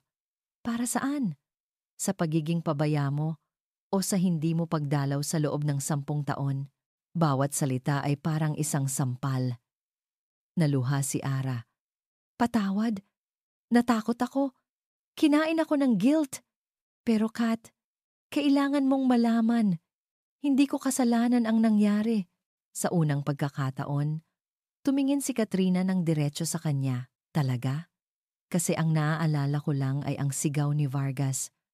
Anong ginagawa mo, Reyes? Tapos bumagsak na tayo. Iyon na nga, Kat, sabi ni Ara. Pinaniwalaan mo ang kasinungalingan niya. Pinaniwalaan nating lahat. Pero ang totoo, may mali na sa eroplano bago pa man tayo lumipad. At si Vargas, alam ni Yaijong. Nakita ni Migs ang pagdududa sa mukha ni Katrina. Lumapit siya. Miss Sandoval, magalang na sabi ni Migs. Ang pangalan ko ay Miguel de Villa. Ang parehong tao na sumira sa buhay ni Ara 10 taon na ang nakalipas, ay siya ring sumusubok na sirain ang kumpanya ko. At si Ara ngayon, kailangan namin ng tulong mo. Anumang maliit na detalye na naaalala mo, umiling si Katrina. Wala na akong maalala. Gusto ko nang kalimutan ang lahat. Nalugmok si Ara. Ito na ba ang huli? Wala na ba silang pag-asa? Naaalala mo ba bago tayo sumakay? Pilit ni Ara. Halos nagmamakaawa. Sa hangar, nagbibiruan pa tayo tungkol sa instructor nating terror. May iba ka pa bang narinig? Pumikit si Katrina, na para bang may pilit na inaalala. Maingay noon. Ang tunog ng mga makina. Bigla itong napadilat. May kausap siya sa cellphone. Si Vargas. Napatingin si Ara at Migs sa isa't isa. Hindi ko masyadong narinig. Pagpapatuloy ni Katrina. Pero may isang bagay siyang sinabi na tumatak sa isip ko. Akala ko kasi nagkamali lang ako ng dinig. Sabi niya, okay na. Naitago ko na ang totoong report, ang peking maintenance report na ang makikita nila. Isang nakakabinging katahimikan ang bumalot sa silid, peking maintenance report. Ang dalawang salitang iyon ang nagpabago sa lahat. Ito na ang ebidensya na kailangan nila. Hindi na ito salita laban sa salita. Ito ay isang dokumento. Habang nasa biyahe pabalik ng Maynila, ang katahimikan sa loob ng sasakyan ni Migs ay hindi na mabigat. Ito ay isang katahimikang puno ng pag-asa. Ipapahanap ko sa team ko ang report na iyon. Sabi ni Migs. Ang kanyang mga mata ay nakatutok sa daan ngunit ang kanyang isip ay malayo. Kahit gaano pa katagal na iyon. Kailangang may kopya pa sa archives ng Aviation Academy. Tumingin si Ara sa kanya. Sa gitna ng kaguluhan, ng panganib, ng nasirang kapihan, mayroon siyang naramdamang isang bagay na hindi niya inaasahan. Pasasalamat. At higit pa doon. Salamat, Migs. Sabi niya. Ang boses niya ay mahina. Sa lahat ng ito, sa paniniwala mo sa akin. Inabot ni Migs ang kaliwang kamay niya at hinawakan ang kamay ni Ara na nakapatong sa upuan. Ang init ng kanyang palad ay nagpadala ng kuryente sa buong katawan ni Ara. Sinabi ko sa'yo, poprotektahan kita, sabi niya, at sa pagkakataong ito, tumingin siya kay Ara ng isang saglit. Sa kanyang mga mata, nakita ni Ara ang isang bagay na mas malalim pa sa simpleng pag-aalala. Isang bagay na halos katulad ng paghanga. Hinahangaan ko ang tapang mo, Ara. Hindi na binitiwan ni Migs ang kamay niya hanggang sa makarating sila sa lungsod para kay Ara. Ang simpleng hawak na iyon ay mas makahulugan pa kaysa sa 1,000 salita. Ito ay isang pangako, isang angkla sa gitna ng isang malakas na bagyo. Nang malapit na sila sa opisina ni Migs, biglang tumunog ang kanyang cellphone. Ang pangalan ni Leo, ang kanyang assistant, ang lumitaw. Inilagay niya ito sa speakerphone. Sir? Ang boses ni Leo ay mataas at puno ng pagkasindak. Halatang tumatakbo ito. Leo, dahan-dahan. Anong nangyayari? Tanong ni Migs. Kumunot ang noo. Sir! Yung report! Yung maintenance report mula sa insidente ni Miss Reyes, 10 taon na ang nakalipas. Nahanap na namin sa Deep Archives. Isang ngiti ang sumilay sa labi ni Migs. Tumingin siya kay Ara. Ang kanyang mga mata ay nagsasabing, ito na. Good job, Leo. Sabi ni Migs. Iscan mo at ipadala sa akin. Pero sir, putol ni Leo. Ang boses nito ay nanginginig. May malaking problema po. Anong problema? Isang sandali ng pag-aalinlangan sa kabilang linya na para bang natatakot si Leo na sabihin ang susunod. Ang pirma po, sir. Ang pirma ng taong huling nag-aproba sa peking report na iyon. Kaninong pirma, Leo? Sabihin mo na. Huminga ng malalim si Leo bago binitawan ang mga salitang babago sa lahat. Pirma po ng tatay ninyo, sir. Ang dating CEO ng Villa Air, ang mga salita ni Leo ay parang isang eroplanong Nawalan ng makina, bumulusok ito pababa, umiikot, at sumasabog sa loob ng isipan ni Miguel de Villa. Pirma po ng tatay ninyo, sir. Nabitiwan niya ang kamay ni Ara. Ang init na kanina'y nagbibigay sa kanya ng lakas ay biglang nanlamig. Tumingin siya sa labas ng bintana, sa mga naglalakihang gusali ng Makati, ngunit wala siyang makita. Ang tanging nakikita niya ay ang pirma ng kanyang ama sa isang dokumentong sumira sa buhay ng babaeng katabi niya ngayon. Migs? Narinig niya ang boses ni Ara. Puno ng pag-aalala. Ngunit, hindi niya magawang lumingon. Ano ang sasabihin niya? Na ang lalaking hinahangaan niya, ang nagtayo ng Villa Air, ang nagturo sa kanya ng lahat ng alam niya sa negosyo, ay kasabwat sa isang kasinungalingan. Leo, ipadala mo sa akin ang kopya, sabi niya sa telepono. Ang kanyang boses ay walang emosyon na para bang isang makina. At huwag mong sasabihin kahit kanino ang tungkol dito. Naintindihan mo? Pagkatapos, ibinaba niya ang tawag. Migs, anong nangyayari? Ulit ni Ara. Huminga siya ng malalim. Bago humarap, sinubukan niyang ngumiti, ngunit alam niyang bigo ito. May problema lang sa opisina. Ako nang bahala dito. Ihahatid muna kita sa isang ligtas na lugar. Sa kabila ng mga tanong ni Ara, nanatili siyang tahimik hanggang sa maihatid niya ito sa isang condo unit na pag-aari ng kumpanya na may kasamang 2 security guard sa labas. Manatili ka lang dito, sabi niya bago umalis. Babalik ako. Ngunit sa kanyang puso, hindi niya alam kung paano siya babalik na buo pa rin ang pagkatao. Ang mansyon ng mga De Villa sa Forbes Park ay malaki at tahimik, na para bang isang museo. Dito siya lumaki. Sa ilalim ng anino ng kanyang ama, si Antonio de Villa, isang alamat sa industriya. Isang taong hindi kailanman nagkakamali. Natagpuan niya ang kanyang ama sa library nito. Nagbabasa ng dyaryo habang umiinom ng brandy. Si Antonio, kahit nasa edad na, ay matikas pa rin. Ang kanyang buhok ay puti na, ngunit ang kanyang mga mata ay matalas pa rin. Miguel? Bati nito. Hindi man lang inaalis ang tingin sa dyaryo. Bihira kang dumalaw ng hindi nag-aanunsyo. Hindi umupo si Migs. Tumayo lang siya sa gitna ng silid. Hawak ang kanyang tablet. Bakit? Tanong niya. Walang paligoy-ligoy. Sa wakas, ibinaba ni Antonio ang dyaryo at tiningnan siya. Anong bakit? Ang Peking Maintenance Report, ang kaso ni Isabel Reyes, ang pirma mo. Isang anino ang dumaan sa mukha ng kanyang ama. Isang anino ng pagkagulat na mabilis na napalitan ng isang malamig na kahinahunan. Itinabi nito ang baso ng brandy.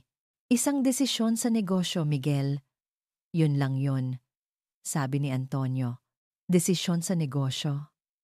Ulit ni Migs. Hindi makapaniwala. Pa, sinira ninyo ang buhay ng isang tao. Sinisira ko ang isang maliit na problema para maiwasan ang isang mas malaking eskandalo. Paliwanag ni Antonio na para bang nagtuturo lang ng isang leksyon. Si Ricardo Vargas ay kaibigan ko noon. May utang na loob ako sa kanya. Nangyari ang aksidente at sinabi niya sa akin na nagpanik ang kadete. Kung lalabas na may problema ang training plane natin, na galing sa Villa Air, masisira ang reputasyon natin bago pa man tayo maging leader sa merkado. Kaya tinulungan ko siyang ayusin ang problema. Pinirmahan ko ang report para matapos na ang issue. Tinulungan niyo siyang magsinungaling. Sabi ni Migs, ang kanyang boses ay puno ng pagkasuklam. Hindi niyo man lang inalam ang totoong nangyari. Hindi niyo man lang pinakinggan ang panig ng kadete. Wala akong panahon para sa mga maliliit na detalye, sabi ni Antonio. Tumatayo na. Ginawa ko ang kailangan para protektahan ang kumpanya. Ang pamilya. Isang araw, maiintindihan mo rin. Hindi, mariing sabi ni Migs. Hindi ko kailanman maiintindihan yan. Tumalikod si Migs. Ang pakiramdam niya ay nasusuka. Ang pundasyon ng kanyang buong mundo ay gumuho. Ngunit hindi pa pala tapos ang pagbagsak. Pagbalik niya sa Villair Tower, isang emergency board meeting ang sumalubong sa kanya. Pagpasok niya sa boardroom, lahat ng miyembro ay nakatingin sa kanya ng masama. Sa gitna ng lamesa, nakaupo si Ricardo Vargas. May isang mapanuyang ngiti sa kanyang mga labi. "Miguel, buti naman at dumating ka," sabi ni Mr. Tan, ang pinakamatandang miyembro ng board. Mayroon kasing ipinakitang ebidensya sa amin si Mr. Vargas na lubhang nakakabahala. Inilapag ni Vargas ang isang folder sa lamesa at itinulak ito palapit kay Migs. "Buksan mo," sabi niya. Nang buksan ito ni Migs, nakita niya ang mga kopya ng bank transaction. Isang malaking halaga ng pera na inilipat mula sa isang subsidiary account ng Villair papunta sa personal account ni Isabel Reyes. Ang petsa ng transaksyon, isang araw pagkatapos ng pagliligtas sa Flight 982. "Ano to?" tanong ni Migs, kahit alam na niya ang sagot. "Isang patibong, isang bayad pinsala raw. Sabi mo." Ngumisi si Vargas. Pero ang totoo, isa itong bayad. Bayad para sa isang magaling na pag-arte. Isang palabas para itaas ang bumabagsak na reputasyon ng Villair. Isang pekeng emergency na plinano ninyong dalawa. "Kasinungalingan yan," sigaw ni Migs. "Talaga ba?" tanong ni Vargas. Nagplay ito ng isang audio recording sa kanyang telepono. Isang pag-uusap sa pagitan ng dalawang tao. Ang boses ni Migs at ang boses ni Ara. Pero halatang pinagtagpi-tagpi at inedit. "Kailangan nating kontrolin ang kwento," sabi ng boses ni Migs. "Magkano?" tanong ng boses ni Ara. "Sapat para hindi ka na mag-alala," sagot ng boses ni Migs. Isang perpektong gawa-gawang ebidensya. Isang obra maestra ng panloloko. Ang babaeng ito ay isang manloloko at ginamit siya ng ating CEO para linlangin tayong lahat, deklara ni Vargas sa board. Ito ay isang malaking risk sa kumpanya. Tumingin si Migs sa mga miyembro ng board. Nakita niya ang pagdududa at galit sa kanilang mga mata. Wala silang pakialam sa katotohanan. Ang tanging pakialam nila ay ang presyo ng stock ng Villair bukas ng umaga. "Mr. De Villa," sabi ni Mr. Tan, "kailangan mong itanggi sa publiko ang anumang koneksyon kay Miss Reyes. Kailangan mong sabihin na isa siyang oportunista. Kailangan mong tanggalin siya sa kwento para mailigtas ang kumpanya." "Hindi ko gagawin yan," sabi ni Migs. "Kung gayon," sabi ni Mr. Tan, "baka kailangan naming mag-isip ng bagong CEO." Gabi na nang lisanin ni Migs ang gusali. Pakiramdam niya ay mas matanda siya ng 10 taon. Nawala na ang lahat, ang tiwala ng board, ang respeto sa kanyang ama. At ngayon, kailangan niyang harapin si Ara. Pagdating niya sa condo unit, nadatnan niya si Ara na nag-aabang. Ang mukha ay puno ng mga tanong. "Migs, ano ang nangyari? Kinausap mo ba ang tatay mo?" Hindi niya kayang magsinungaling. Hindi sa kanya. "Oo," sabi niya. Ang kanyang boses ay pagod.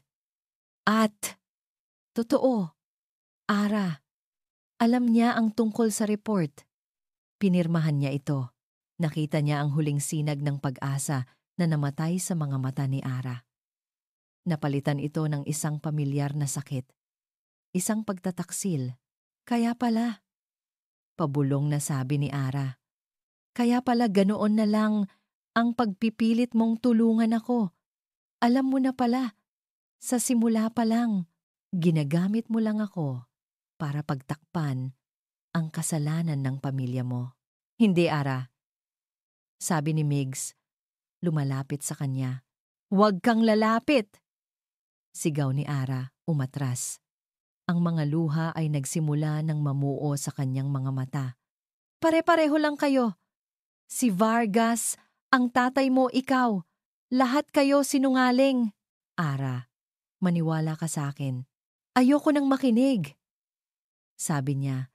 Tinatakpan ang kanyang mga tainga. Ang sakit at pagkadismaya ay bumuhos na parang isang malakas na ulan. Ang taong nagsabing poprotektahan siya, ang taong nagsimula niyang pagkatiwalaan, ay bahagi rin pala ng bangungot. Umalis ka na, sabi niya. Ang kanyang boses ay basag. Umalis ka na at huwag ka nang babalik. Isinara niya ang pinto ng kwarto. Iniwan si Migs na nakatayo mag-isa sa sala. Nakatayo si Migs doon, nakikinig sa mga hikbi ni Ara mula sa kabilang panig ng pinto. Ang tunog na iyon ay mas masakit pa kaysa sa pagkawala ng kanyang posisyon bilang CEO. Ito ang tunog ng isang pusong muling nabasag at sa pagkakataong ito, siya ang may hawak ng martilyo. Nagsimulang umulan sa labas. Tumayo si Mig sa gitna ng sala, basang-basa sa pawis at pagkadismaya, habang ang mundo niya ay tuluyang gumuho. Tumunog ang kanyang telepono.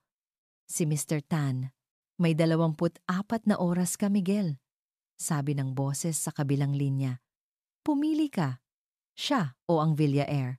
Ang gabi ay mahaba at puno ng mga multo. Pagkaalis ni Migs, naiwan si Ara sa katahimikan ng condo unit.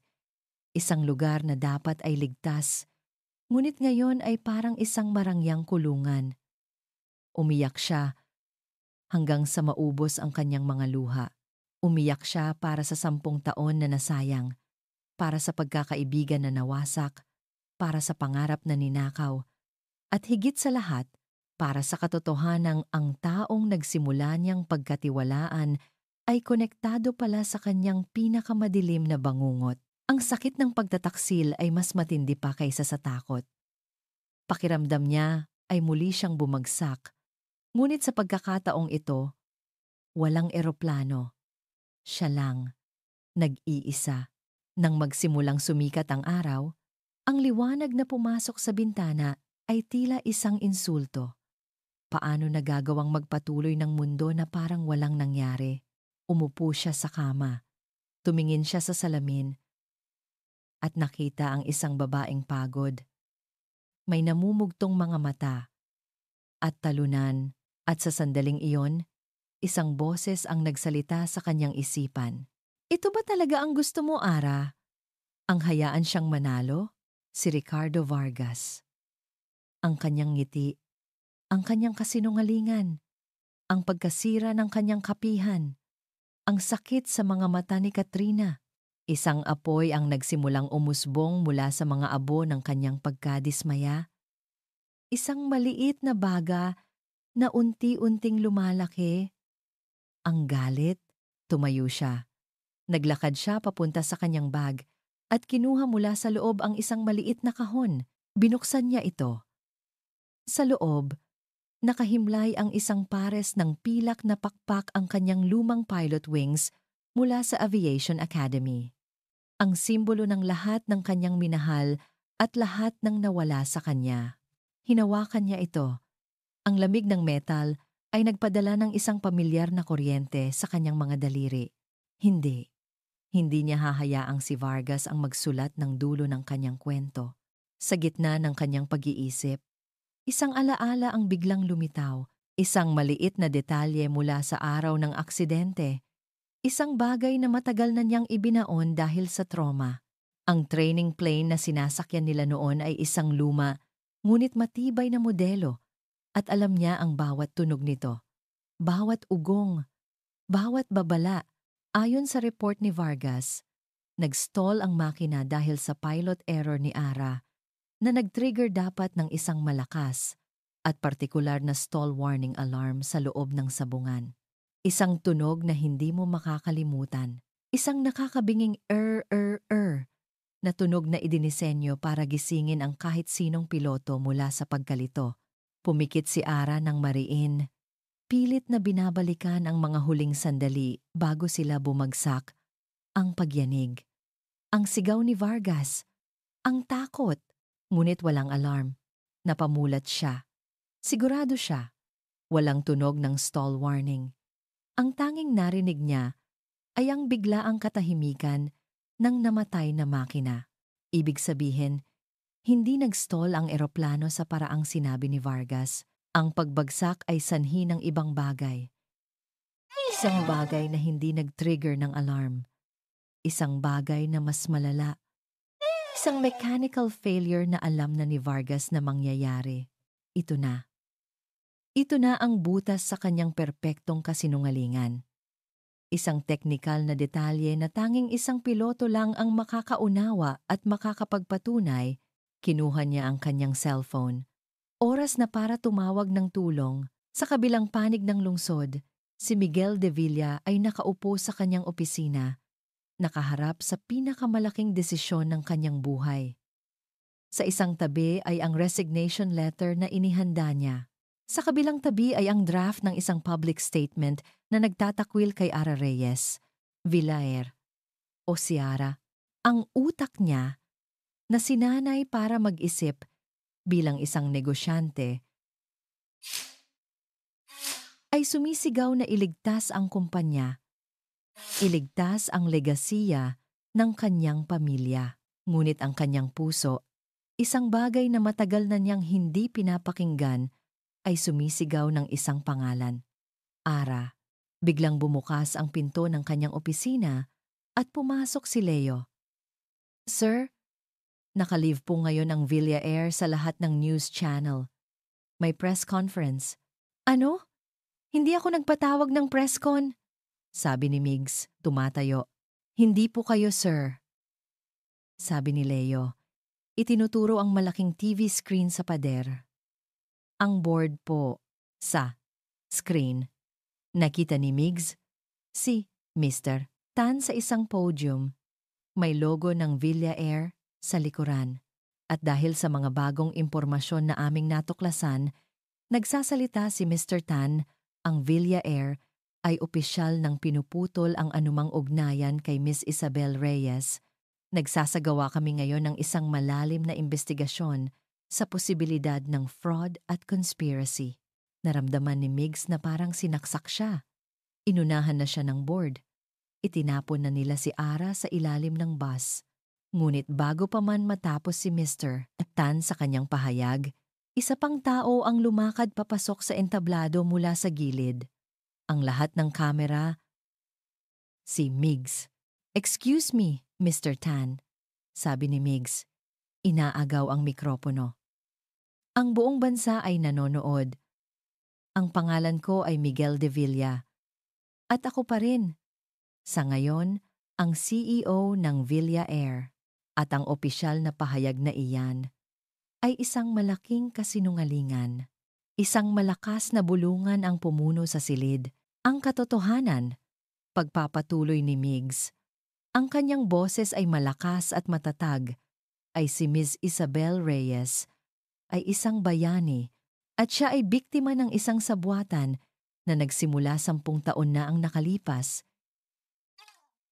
Isang sabwatan na kinasasangkutan ng ating pinakamalaking kakompetensya, ang Horizon Airways, at ang kanilang security consultant na si Ricardo Vargas. Ibinalandra ni Migs ang lahat.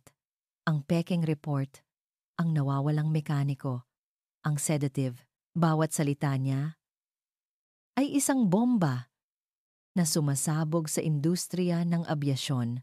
At kung ang pagtatanggol sa katotohanan ay nangangahulugan na kailangan kong isuko ang aking posisyon, pagtatapos niya, kung gayon, buong pagmamalaki kong ginagawa ito. Dahil mas gugustuhin kong mawala ang kumpanyang ito kaysa mawala ang aking integridad. Pinanood ni Ara ang lahat sa TV screen sa loob ng condo unit. Hindi siya makapaniwala sa kanyang nakikita. Ipinagtanggol siya ni Migs.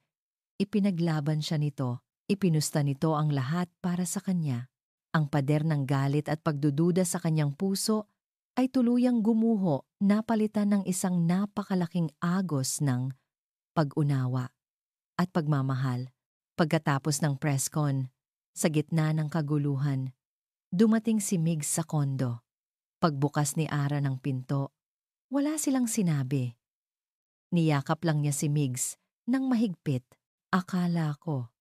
Simula ni Ara. Shh! Sabi ni Migs. Niyakap siya pabalik. Sinabi ko sa'yo, poprotektahan kita. Kahit anong mangyari, may nahanap ako, sabi ni Ara. Humihiwalay sa yakap, isang bagay na makakapagpatunay na nagsisinungaling si Vargas. Isang bagay na nasa black box ng eroplano. Gamit ang mga natitirang koneksyon ni Migs at ang tulong ni Sofia na may pinsan na nagtatrabaho sa Air Transport Authority, nagkaroon sila ng isang pagkakataon, isang kopya ng orihinal na CVR o cockpit voice recorder mula sa training flight ni Ara. Ang black box, sa isang ligtas na apartment, silang tatlo si Ara, si Migs, at si Sofia ay nakaupo sa paligid ng isang laptop. Ang audio file ay nasa screen. Handa ka na? Tanong ni Migs kay Ara. Huminga ng malalim si Ara. Ito na ang sandali ng katotohanan. Tumango siya. Pinindot ni Migs ang play. Narinig nila ang normal na usapan sa sabungan. Ang boses ng isang mas batang Ara, puno ng sigasig. Ang boses ni Katrina, nagbibiro. Pagkatapos, ang malamig na boses ni Vargas na nagbibigay ng utos. Vargas. Okay, Reyes. Simulate an engine failure. Now, Ara. Narinig nila ang pagbabago sa ugong ng makina. Pagkatapos, isang bigla ang pagyanig. Katrina. Anong nangyayari? Ara. Negative control, sir. Hindi ito normal. Vargas. Anong ginagawa mo, Reyes? Hawakan mo. At pagkatapos, ang pinakamahalagang bahagi, ang katahimikan. Walang na tunog.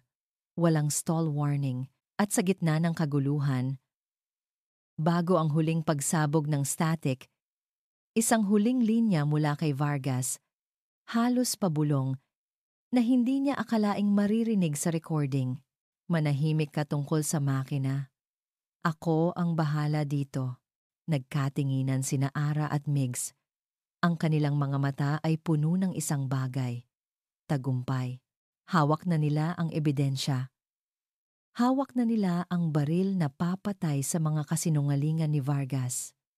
Ang kailangan na lang nila ay ang perpektong lugar para iputok ito. Ang National Aviation Summit ang pinakamalaking pagtitipon ng mga pinuno at eksperto sa industriya ng abyasyon sa buong bansa. At ngayong taon, ang keynote speaker para sa pinakamahalagang paksa ang kaligtasan sa paglipad ay walang iba kundi si Mr. Ricardo Vargas, ang respetadong Senior Security Consultant ng Horizon Airways. Nakatayo si Vargas sa entablado, sa ilalim ng matinding liwanag, nagpapaligo sa atensyon at papuri. Ang kanyang boses ay malakas at puno ng kumpiyansa. Nagsasalita tungkol sa integridad, pananagutan, at kahalagahan ng tiwala ng publiko. Para sa mga nakikinig, siya ang ehemplo ng isang propesyonal, ngunit sa likod ng entablado, sa dilim, naghihintay sina Ara at Migs. Ang puso ni Ara ay kumakarera, hindi dahil sa takot, kundi dahil sa adrenaline. 10 taon ng sakit, 10 taon ng pagdududa, lahat ay magtatapos sa gabing ito. Hinawakan ni Migs ang kanyang kamay. Ang init nito ay ang kanyang lakas. Handa ka na? Tanong ni Migs. Tumingin si Ara sa kanya. Sa mga mata nito, nakita niya ang kanyang sariling determinasyon. Ngumiti siya. Ipinanganak akong handa. Pov. Miguel Mix de Villa. Habang tinatapos ni Vargas ang kanyang talumpati, at iyan mga ginoo at ginang, ang dahilan kung bakit hindi natin dapat kailanman ikompromiso ang kaligtasan para sa kahit anong dahilan, iyon ang naging hudyat. Lumabas si Migs mula sa gilid ng entablado. Isang malakas na bulungan ang pumuno sa Grand Ballroom. Mr. Vargas, sabi ni Migs. Ang boses niya ay kalmado ngunit umalingaw-ngaw sa buong silid. Isang napakagandang talumpati, lalo na ang bahagi tungkol sa integridad. Natigilan si Vargas. Ang ngiti sa kanyang labi ay bahagyang naglaho. Mr. De Villa, anong ginagawa mo rito? Ang pagkakaalam ko, hindi ka na bahagi ng industriyang ito. Maaaring hindi na, sagot ni Migs. Isang kasinungalingan na 10 taon nang nagtatago sa likod ng mga salitang integridad at kaligtasan. Lumingon si Migs sa gilid ng entablado. Mayroon akong nais ipakilala sa inyo. Ang piloto na pinilit ninyong patahimikin. Lumabas si Ara mula sa dilim. Ang kanyang paglakad ay matatag. Ang kanyang mga mata ay nakatuon lamang sa isang tao, si Ricardo Vargas. Kung nakakamatay lang ang tingin, si Ara ay matagal nang bumagsak sa sahig. Ngunit hindi na siya ang babaeng natatakot. Pov. Isabel Ara Reye. Nang tumapak si Ara sa entablado, ang buong silid ay natahimik. Ito ang babae mula sa balita. Ang bayani. Ang manloloko. Ang misteryo. Mr. Vargas! Nagsalita si Ara. Ang kanyang boses ay malinaw at hindi nanginginig. Naaalala niyo pa ba ako? Ang mukha ni Vargas ay naging isang maskara ng galit. Wala kang karapatang umakyat dito. May karapatan ako, sabi ni Ara, dahil ang kaligtasan na ipinangangalandakan mo ay ang parehong kaligtasan na isinakripisyo mo para sa sarili mong kapakanan 10 taon na ang nakalipas. Humarap si Ara sa madla. Sinasabi ni Mr. Vargas na ang aksidente sa training flight namin ay dahil sa aking kapabayaan. Ngunit ano ang sasabihin ninyo kung iparirinig ko sa inyo ang totoong nangyari? Mula mismo sa loob ng sabungan? Nag-iba ang timpla ng mukha ni Vargas. Pagtataka. Pagkatapos, pagkasindak, itinaas ni Migs ang isang cellphone na konektado sa sound system ng ballroom at pinindot niya ang play. Ang boses ng isang mas batang Ara, ang biruan nila ni Katrina at ang malamig na utos ni Vargas ay pumuno sa silid. Narinig ng lahat ang pagyanig. Narinig ng lahat ang sigaw ni Ara na negative control. At narinig ng lahat ang nakakabinging katahimikan kung saan dapat ay mayroong stall warning alarm. At sa huli, ang pinal na pako sa kabaong ni Vargas, ang kanyang pabulong na utos. Manahimik ka tungkol sa makina. Ako ang bahala dito. Nang matapos ang recording, walang sino man sa silid ang humihinga. Si Vargas ay nakatayo na parang isang estatwa. Ang kulay ay nawala sa kanyang mukha. Nahuli na siya. Sa harap ng buong industriya, ang totoo, sabi ni Ara, humaharap kay Vargas, ay alam mong may sira ang makina bago pa man kami lumipad. Ngunit itinuloy mo pa rin ang flight para hindi maantala ang schedule. At nang bumagsak kami, ako ang ginawa mong masama para pagtakpan ang sarili mo. Yan ba ang tinatawag mong integridad, Mr. Vargas? Sinubukan pang magsalita ni Vargas. Kasinungalingan. In-edit ang recording na yan. Ngunit huli na ang lahat. 2 unipormadong pulis ang umakyat na sa entablado mula sa kabilang panig.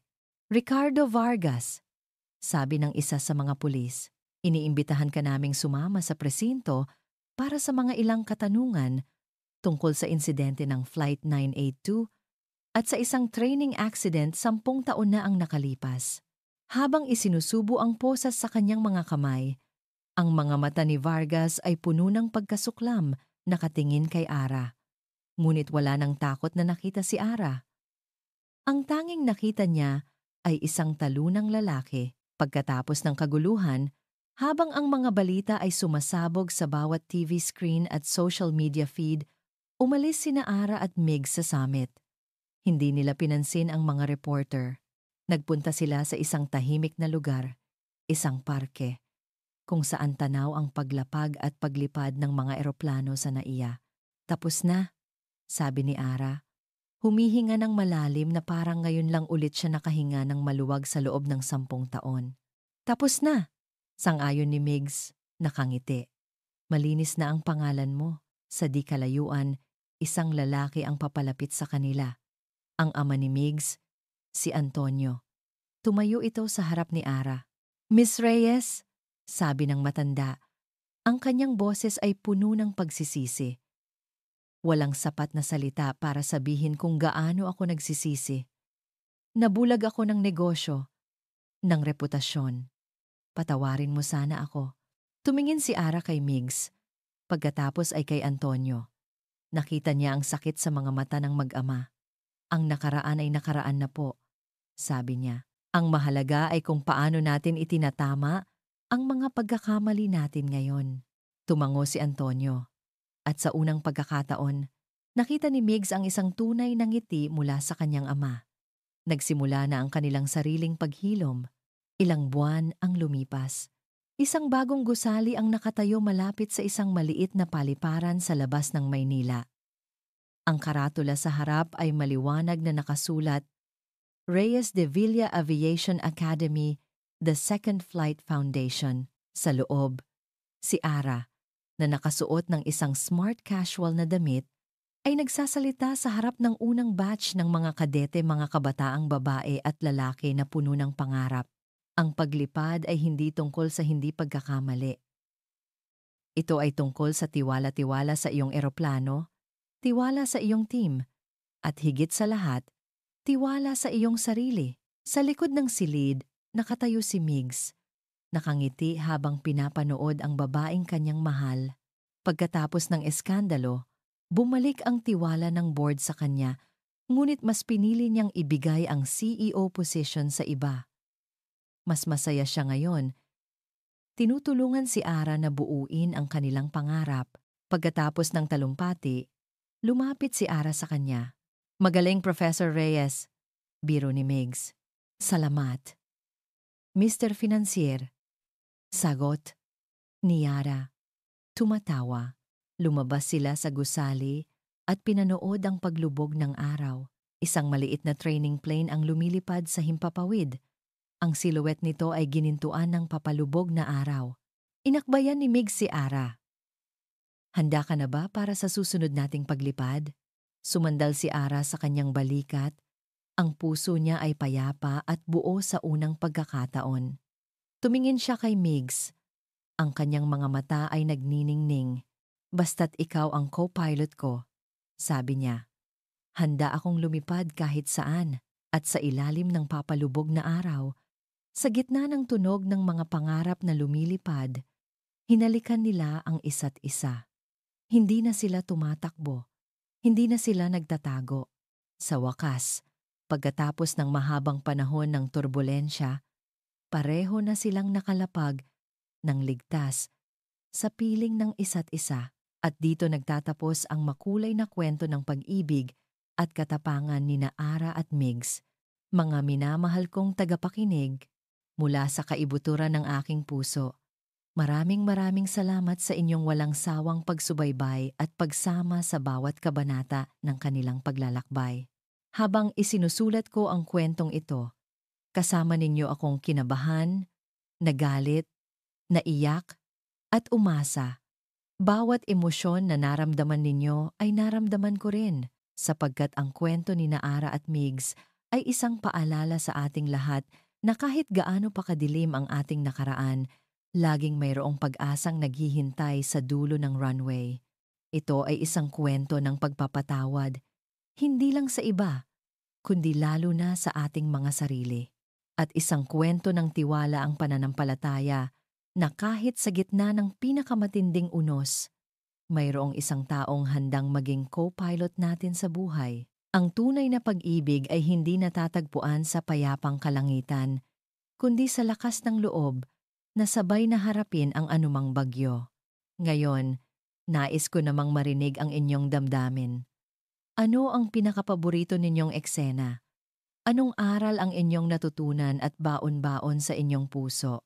Huwag po kayong mag-atubiling iwan ang inyong mga komento sa ibaba. Muli, maraming salamat sa inyong pagmamahal at suporta hanggang sa susunod nating kwento. Nagmamahal, Kwentong, Damdamin TV.